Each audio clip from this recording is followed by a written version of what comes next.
El concepto de libertad financiera ha ganado terreno en las últimas décadas como un objetivo central para aquellos que desean escapar del ciclo tradicional de trabajo por salario. En esta plataforma, en YouTube, hay infinidad de tutoriales, videoconsejos, autoayuda, cosas similares. Yo no voy a contarte el cómo, un poquito a lo mejor, pero voy a explicarte el por qué. Para mí, perseguir la libertad financiera no es un objetivo económico o financiero en sí mismo. Es un modelo esencial que abandona la sociodependencia. Vivimos una triple estafa: cultural, porque se nos dice lo que es correcto y lo que no, en base a una agenda que el que la critica corre el riesgo de morir civilmente. Otra estafa, que es la política, en la que se nos dice que la democracia hay que protegerla de una hipotética desinformación por parte de los que aseguran tener la verdad de la información. Y finalmente hay otra estafa, una que tiene que ver con lo económico. Una estafa económica, donde tu dinero no es un activo, sino que es una deuda vital.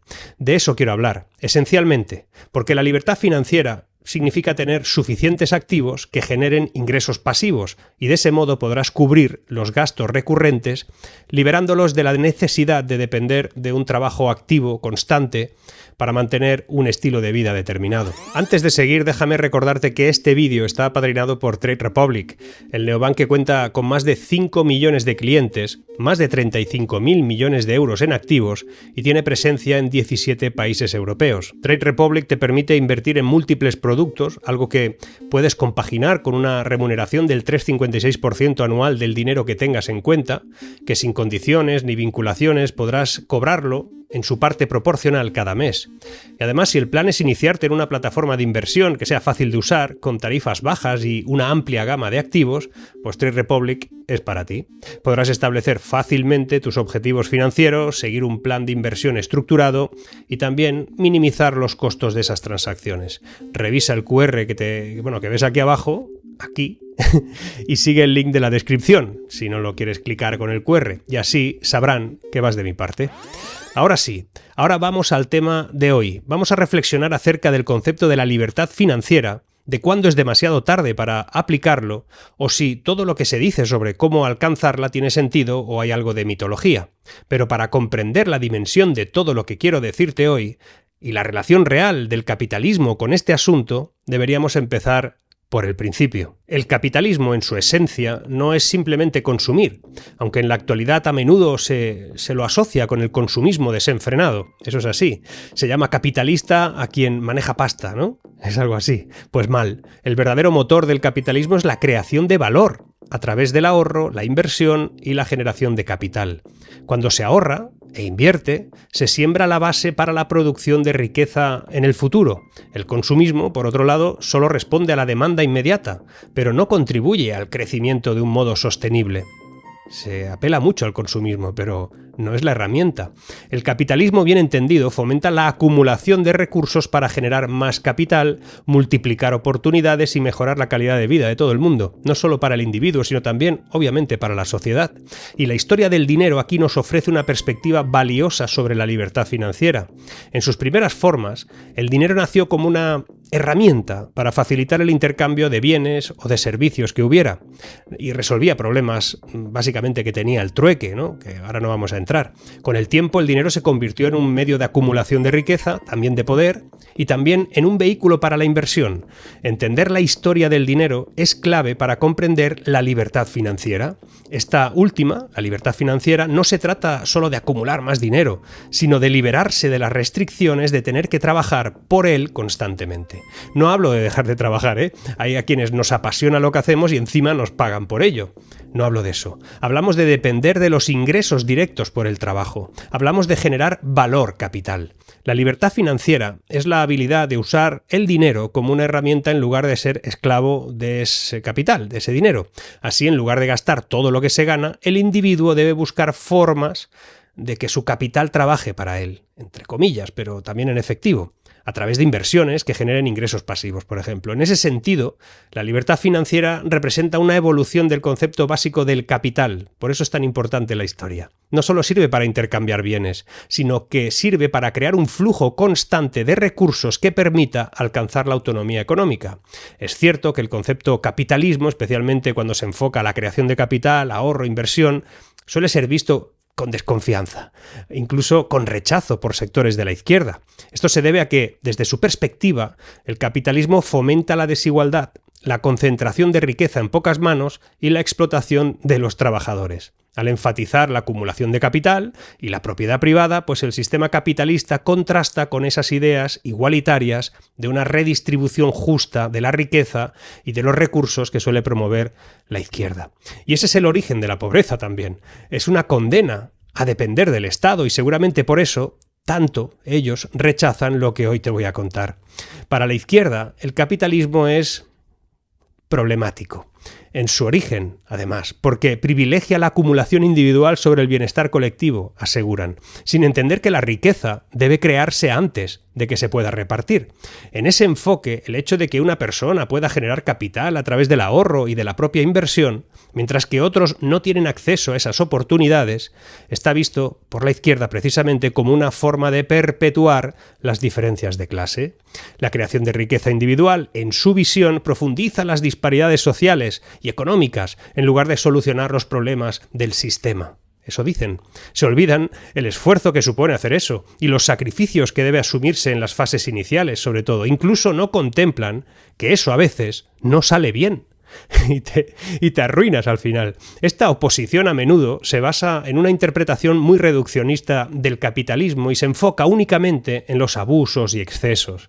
El capitalismo no tiene por qué ser necesariamente antitético a los valores sociales. No, en su forma más básica, es simplemente un sistema que permite que las personas creen riqueza a partir de su trabajo y de sus recursos. Cuando se enfoca en la inversión productiva, en lugar de en el consumismo desmedido, puede generar prosperidad. También. De hecho, el sistema depende de eso, no del reparto. El rechazo de la izquierda al capitalismo, a la libertad financiera, esencialmente por ser parte indispensable del modelo capitalista, surge más de su crítica a las formas en que el sistema se ha implementado históricamente que, por ejemplo, a una comprensión del propio concepto de libertad financiera.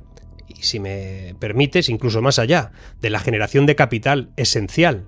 En un conflicto, o es para ellos un conflicto, de visiones sobre cómo debe estructurarse la economía para beneficiar a la mayor cantidad de personas posible.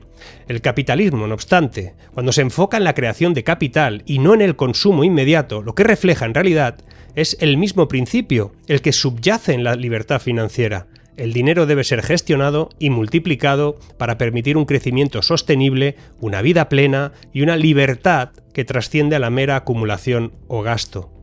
Por acumular mucho, con la inflación, pues no te generas ese capital. Lo que pasa es que hablamos de individuos y de su esfuerzo, no del colectivo independientemente de su origen desigual. La equidad no es lo mismo que la igualdad, y eso a veces parece que a nadie le interesa tratar. Por eso, la libertad financiera es esencial para un futuro donde no está claro qué podrás tener o qué te podrá dar ese papá Estado, o ni tan siquiera si quieres depender de eso. Por eso deberíamos ir al tema. Este concepto de financial freedom, libertad financiera, fue popularizado por Robert Kiyosaki en su libro Rich Dad, Poor Dad, Padre Rico, Padre Pobre, donde diferenciaba entre las mentalidades de aquellos que construyen su riqueza a través de inversiones y activos y aquellos que dependen exclusivamente de un salario toda la vida y de una pensión. A lo largo de los años, Kiyosaki ha inspirado a millones de personas a cambiar su enfoque sobre el dinero, subrayando la importancia de adquirir activos generadores de ingresos pasivos como vehículos que permitan alcanzar en un futuro la independencia financiera. Para lograr la libertad financiera hay dos pasos fundamentales que cualquier persona debería seguir y que son lo único que te voy a instruir hoy en ese sentido. Uno es gastar menos de lo que se ingresa. Este principio es básico y refleja en cualquier estrategia financiera el éxito. La clave es generar ahorros a largo plazo que puedan invertirse. Y el segundo punto es invertir esos ahorros en activos que generen ingresos pasivos. 2 pasitos, nada más. Aquí es donde el ciclo comienza a tomar forma. Las inversiones pueden incluir una variedad de activos, acciones, bonos, bienes raíces, propiedades intelectuales, de todo tipo, criptos, lo que queráis. Y ese flujo de dinero que se puede reinvertir en ahorros permite que esos activos sean una fuente constante de ingresos con el tiempo, sustituyendo la necesidad de trabajar activamente para obtener ese dinero. por lo menos esa parte del dinero.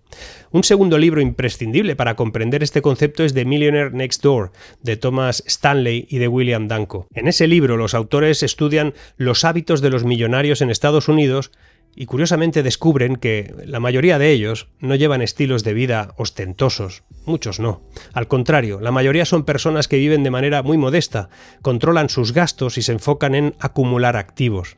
Esa obra es una lectura esencial para los que queráis comprender cómo los millonarios reales piensan y cómo gestionan sus finanzas, subrayando la importancia de crear activos y evitar los gastos innecesarios. Desde mi punto de vista es muy interesante. El concepto económico de costo de oportunidad aquí es vital para entender por qué la creación de activos es crucial para lograr la libertad financiera. El costo de oportunidad se refiere al valor de la mejor alternativa que se pierde al tomar una decisión. En el contexto de la gestión de finanzas personales, el costo de oportunidad nos ayudaría a entender cómo cada euro gastado en consumo es un euro que no se invierte en activos generadores de ingresos pasivos. Por ejemplo, al gastar 30.000 euros en un coche nuevo, en lugar de invertir ese dinero en una cartera de acciones con un rendimiento promedio, pongamos del 5, el 6, el 7 anual, el que sea, estás renunciando a un crecimiento significativo de ese capital a largo plazo. Además, ese largo plazo permite la acumulación de un tipo de decisiones que podrían impedir la construcción de una base financiera sólida.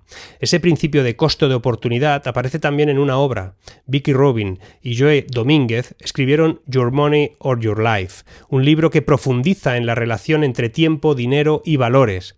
Robin y Domínguez presentan un enfoque radical en ese libro sobre la libertad financiera, porque se basan en la reducción absoluta del consumo, del ahorro sistemático, una inversión en activos que nos permita vivir más plenamente y finalmente trabajar menos. Así lo venden ellos en su libro. El mundo financiero distingue entre tres tipos principales de ricos, basándose en cómo gestionan el flujo de su dinero, y ricos entre comillas. Ricos en gastos son personas que viven por encima de sus posibilidades, gastan todo lo que ingresan y a menudo se endeudan para adelantar su consumo. Ese enfoque es insostenible a largo plazo y en muchos casos conduce a la acumulación de deudas, imposibilita la creación de activos, pero aparentan ser ricos. Luego están los ricos en ingresos. Son aquellos que tienen altos ingresos, ejecutivos, profesionales, algunos empresarios, pero que a menudo escalan sus gastos en proporción o más allá de sus propios ingresos. Este grupo corre el riesgo de caer en dificultades financieras si no gestionan adecuadamente sus gastos, ¿no? Y muchos deportistas de élite, por ejemplo, los podríamos englobar ahí, se suelen mencionar en algunos estudios de cómo se enfrentan a su realidad después de retirarse. Y luego están los ricos en balance. Son aquellos que entienden que la verdadera riqueza se construye a través de la creación de activos que generan ingresos pasivos. Estos individuos invierten en acciones, en bienes raíces, en otros activos, como te decía antes, de todo tipo, y consiguen que sea a largo plazo, independientemente de su actividad laboral. The Millionaire Next Door, como te decía antes, es una buena guía para entender cómo este grupo maneja ese dinero. Precisamente son los que menos gastan. Y no es ser huraño, es acumularlo para que genere esa inversión un capital. Otro libro que merece también atención es The Intelligent Investor, de Benjamin Graham, que está considerado una de las obras maestras sobre inversión a largo plazo. Este libro, todos estos te los enlazaré abajo, este libro enseña a los inversores cómo seleccionar activos con cuidado, enfatizando la importancia de la inversión inteligente, prudente, para generar riqueza.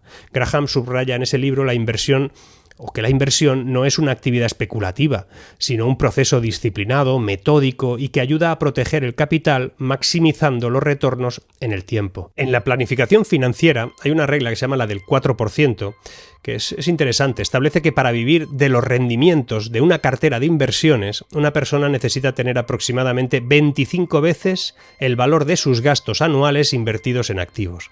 Esto se basa en la idea de que una cartera bien diversificada debería generar un rendimiento anual promedio del 4%. La regla del 4% es una directriz financiera utilizada en el ámbito de la planificación, especialmente de la jubilación, para ayudar a determinar cuánto se puede retirar de una cartera de inversiones de manera segura sin agotar el capital en ese momento de la vida. La idea es que al retirar el 4% de tus ahorros durante el primer año de jubilación y luego ajustar esa cantidad cada año por inflación, se podría mantener un flujo de ingresos estable sin quedarse sin fondos a lo largo de un periodo, por ejemplo, de 30 años o más. La regla la popularizó tras un estudio William Bengen en los años 90. Tiene sus cosas, se coge con pinzas. Analizó diferentes combinaciones de acciones y bonos en carteras de inversión y su rendimiento histórico, y según ese estudio, según su opinión, una cartera bien diversificada con una mezcla de acciones, bonos y diferentes cosas podría sostener retiros anuales del 4% durante bastante tiempo, hasta que se agotara el capital. Ponía ejemplos, decía que una cartera con $500.000 o euros acumulados, siguiendo la regla del 4%, permitiría retirar 20.000 durante el primer año de jubilación, y luego irías ajustando esa cantidad cada año en función de la inflación. Aquí sería importante, yo lo he leído, tener en cuenta que esa regla es solo una guía basada en datos históricos, pero no puede ser adecuada para todos los casos. Por ejemplo, si tus gastos anuales ascienden a 40.000 euros, necesitarías 1.000.000 de euros invertidos en activos que generasen ese rendimiento pasivo para cubrir esos gastos. Es posible. En largo plazo podría ser. Es importante recalcar además que esto excluye el patrimonio inmueble, por ejemplo, porque la vivienda no genera ingresos directos. ¿Verdad que se entiende?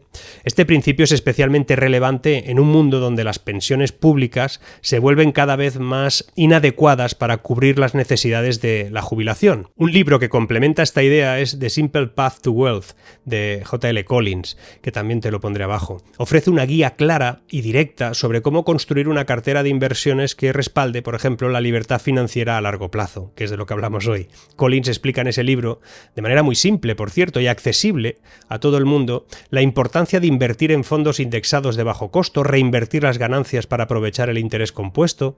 De eso hemos hablado aquí, tienes un vídeo que también te enlazo. Durante épocas como las próximas Navidades, es habitual que los gastos aumenten, y ese aumento en el consumo puede afectar la cuenta de resultados, pero no necesariamente el balance a largo plazo si manejamos todo esto con algo de prudencia. Las personas financieramente conscientes deben concentrarse. Debéis concentraros en mantener un balance positivo y aseguraros de que vuestros activos sigan creciendo, incluso cuando el gasto temporal sea mayor. Por eso, en pleno octubre, yo os recomiendo que empecemos a planificar esa época que requerirá desinversiones, gastos extras, salidas de liquidez no prevista, o por lo menos no prevista ahora. Si lo prevés ahora, igual el susto será menor. La libertad financiera es un objetivo accesible para cualquiera que esté dispuesto a aplicar disciplina financiera adecuada. Invertir en activos generadores de ingresos pasivos, gastar menos de lo que se ingresa y tomar decisiones financieras con un enfoque en el costo de oportunidad serían los pilares fundamentales para alcanzar esa meta. En definitiva, el capitalismo genuino no es una invitación al consumismo desenfrenado, acordaos de eso, sino que es una vía para el empoderamiento individual mediante el ahorro, la inversión, la generación de capital. Al comprender de forma profundamente, la naturaleza del dinero y su historia, adquiriremos las herramientas necesarias para alcanzar la libertas, en su más auténtica expresión.